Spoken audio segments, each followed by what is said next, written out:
Hello everyone, good morning, class 9th. So we are discussing natural disaster और natural disaster में जो है बहुत सारे natural disasters के examples हैं जैसे earthquake, landslides वगैरह, स्नो एवलांच, फ्लड्स वगैरह जो है ये सब नेचुरल डिज़ास्टर्स में आते हैं। तो हम आज अर्थक्वेक को हम डिस्कस करेंगे। सबसे पहले हमें ये पता होना चाहिए अर्थक्वेक होता क्या है। अर्थक्वेक जो है हम लोग sudden shaking of earth crust को कहा जाता है।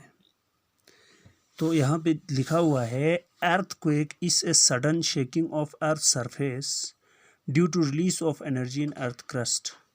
हमारे इस अर्थ के क्रस्ट वाले एरिया में जो है सडन शेकिंग हो जाना, उससे जो अर्थक्वेक जो है वो मतलब हो जाते हैं।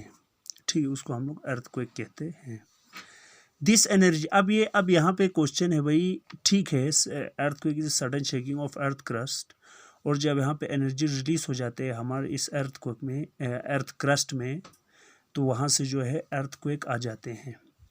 तो अब यहाँ पे है कि ये एनर्जी कैसे रिलीज हो जाते हैं। This energy is released when two part of the rock masses move suddenly in relation to one another. हम सबको पता है हमारा ये जो अर्थ जो है ये टेक्टोनिक प्लेट्स के ऊपर है। अब वो टेक्टोनिक प्लेट्स जो है एक दूसरे से रब करता हो या एक दूसरे के ऊपर जो है टकराते हैं या एक दूसरे से जो है ऐसे ही जैसे रब अगेंस्ट ईच अदर या पुल टू ईच अदर, ठीक है, ऐसे हो जाते हैं। तो वहाँ से अर्थक्वेक जो है ऑकर होता है, अर्थक्वेक होते हैं। ठीक है, समझ में आया यहाँ तक? ठीक है, तो इसमें सिंपल इतना याद रखना है, अर्थक्वेक जो है sudden shaking of earth crust को कहा जाता है। अब वो अर्थ का क्रस्ट में जो है एनर्जी रिलीज होने के कारण होते हैं हमारे इस अर्थ क्रस्ट पे, और ये एनर्जी जो है बिकॉज ऑफ द प्लेट्स की वजह से जो है ये एनर्जी रिलीज हो जाते हैं। Earthquake is the most destructive hazards. ये अर्थक्वेक जो है, जो डिजास्टर जो है बहुत ही डिस्ट्रक्टिव डिजास्टर्स माना जाता है। तबाही जो है बहुत ज़्यादा इससे होते हैं। It awkward when sudden impact and little warning. ये अचानक से सडन इम्पैक्ट पड़ जाता है। हमें पता है जैसे कि फॉर एग्जांपल हमारे जो अर्थक्वेक जो आते हैं वो अचानक से आ जाते हैं, ठीक है, वाइब्रेट हो जाते हैं अचानक से। तो वो लिटिल वार्निंग, हमें पहले ये वार्निंग नहीं यानी पता चल जाता है कि भाई हाँ इस टाइम में यहाँ पे अर्थक्वेक आने वाले हैं, ठीक है। तो इसीलिए ये सडन इम्पैक्ट और लिटिल वार्निंग के साथ जो है अर्थक्वेक होते हैं। तो अगर हम लोग अर्थक्वेक जोनिंग मैप की तरफ देखेंगे, अर्थक्वेक जोनिंग मैप में जो है इंडिया को डिवाइड किया हुआ है 4 सिस्मिक जोन में। सिस्मिक जोन उस जोन को कहा जाता है जो डिजास्टर प्रोन एरिया होगा, सिंटो सिस्मिक जोन उसको कहते हैं, ठीक है, इस डिजास्टर के टर्म में। हमारे इंडिया में जोन 2, जोन 3, जोन 4 और जोन 5 जो है हमारे यहाँ पे इंडिया को डिवाइड किया हुआ है इन सिस्मिक जोन्स में। हाँ, and the state of Jammu Kashmir, और हमारा ये जो जम्मू कश्मीर वाला, आप स्टेट तो नहीं कहेंगे, जो एरिया जो है जम्मू कश्मीर का, अब वो जम्मू कश्मीर और लद्दाख, क्योंकि अगर हम लोग कश्मीर और लद्दाख की बात करेंगे, बहुत सारे ऐसे एरियाज़ हैं जैसे कि फॉर एग्जांपल हमने पढ़ा था कि जो हमने ये पहला वाला सेकंड वाला चैप्टर पढ़ा था ज्योग्राफी में, जो फिजिकल फीचर ऑफ इंडिया, उसमें हिमालयन एरिया जो है उसमें अलग अलग रेंज हैं, जैसे शिवालिक रेंज है, जांस्कर रेंज है, ठीक है, ये अलग अलग रेंज है। और हमारे जो लद्दाख के बहुत सारे पार्ट और जम्मू कश्मीर के पार्ट जो एक रेंज में आ जाते हैं, ठीक है। तो जम्मू कश्मीर जो है 4th और 5th जोन में आते हैं, जो मोस्ट डिस्ट्रक्टिव जोन कहा जाता है, ठीक है, सबसे ख़तरनाक जोन माना जाता है। यहाँ पे बहुत सारे अर्थक्वेक आए हैं, जो बहुत सारे टाइम में जो है अगर हम लोग देखेंगे, या जैसे 2005 में जो अर्थक्वेक आया, हाँ ठीक है, हमारे यहाँ पे आमतौर आते रहते हैं, और कश्मीर में तो बहुत ज़्यादा अर्थक्वेक जो है वहाँ पे होते रहते हैं, क्योंकि ये हम जो है जोन 4 और जोन 5 में आते हैं, सबसे मोस्ट डिस्ट्रक्टिव जोन माना जाता है। समझ में आया? अच्छा, कैसे अब मिसाल के तौर पर, चलो ये ठीक है, यहाँ तक आया समझ में, आप लोगों को इतने जोन में डिवाइड किया हुआ है। अब यहाँ पे मिसाल कुछ लोग कहते हैं भाई ये जो अर्थक्वेक जो है यहाँ पे मिसालन इतने मैग्नीट्यूड में अर्थक्वेक आया है, ठीक है, मिसाल के तौर पर 1 to 3 बहुत ही कम यहाँ पे डिस्ट्रक्शंस होते हैं, 4th to 7th जो मिडल यानी इतने डिस्ट्रक्शन न ज़्यादा होते हैं न कम होते हैं, हाँ एवरेज में जो है वहाँ पे डिस्ट्रक्शंस हो जाते हैं। और 7 to 10th जो है मोस्ट डिस्ट्रक्टिव जो अर्थक्वेक की वजह से बहुत ज़्यादा तबाही जो होते हैं। अब उनको अलग अलग उसमें डिवाइड किया हुआ है, ठीक है, हम मैग्नीट्यूड में डिवाइड किया हुआ है, ठीक है।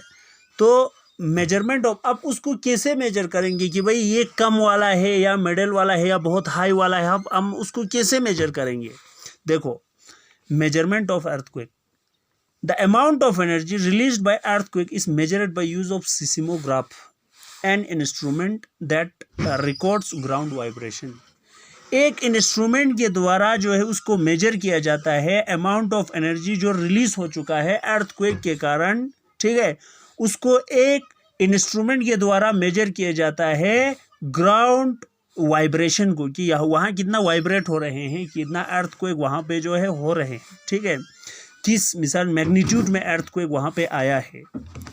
हाँ, अब वो कैसे है, वो क्या है, वो एक स्केल है, a scale developed by seismologist named Charles Richter in the year 1935 में, ठीक है, उसको यानी इसने डिस्कवर किया है चार्ल्स रिस्टर ने, ठीक है, उसको रिचार्ड साइकिल कहा जाता है, ठीक है। अब यानी name the instrument which can measure the amount of earthquake. अगर आप लोगों को एग्जाम में आएंगे तो आप लोगों को इतना लिखना है, the name of the instrument is Richard scale, ठीक है, समझ में आया? तो ये 1935 में उसने डिस्कवर किया था।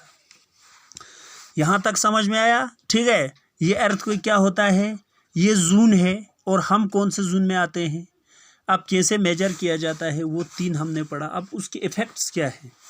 Earthquake are the most destructive natural hazards, बहुत ही डिस्ट्रक्टिव नेचुरल डिजास्टर माना जाता है earthquake. It is impact is most dangerous because it effect large area, इसके जो इम्पैक्ट जो है बहुत ही ख़तरनाक होते हैं, ठीक है, और ये बहुत ज़्यादा एरिया के ऊपर जो इसका इफेक्ट पड़ जाता है। पहला वाला, large scale loss of life and property, life और प्रॉपर्टी की बहुत ज़्यादा नुकसान होते हैं, जाहिर सी बातें होते हैं। लैंडस्लाइड एंड एवलांच जो है अर्थक्वेक की वजह से भी आ जाते हैं। लैंडस्लाइड और एवलांच जो अर्थक्वेक की वजह से भी आते हैं, दूसरे डिजास्टर्स की वजह से भी आते हैं।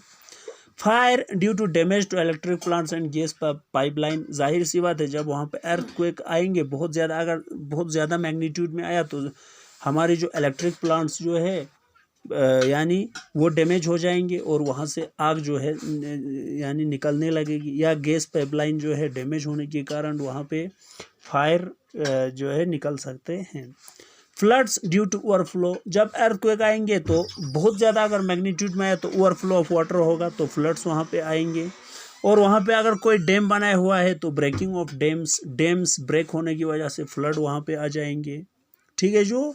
और उसके नुकसान क्या है, साइकोलॉजिकल डिस्टर्बेंस टू विक्टिम्स, जो विक्टिम्स जो है जो शिकार हो चुके हैं इस डिज़ास्टर का, उनको साइकोलॉजिकली वो लोग डिस्टर्ब हो जाएंगे, जाहिर सी बात है। तो अगर आपका कोई घर हो, मिसालन किसी का कोई घर होगा, किसी एरिया में अगर अर्थक्वेक आए हैं तो उसका घर जो उस अर्थक्वेक का शिकार हो चुके हैं, अगर वो मतलब डिस्ट्रैक्ट हो चुके हैं, तबाह हो चुके हैं, तो जाहिर सी बात है साइकोलॉजिकल डिस्टर्बेंस वहाँ पे क्रिएट हो जाएंगे।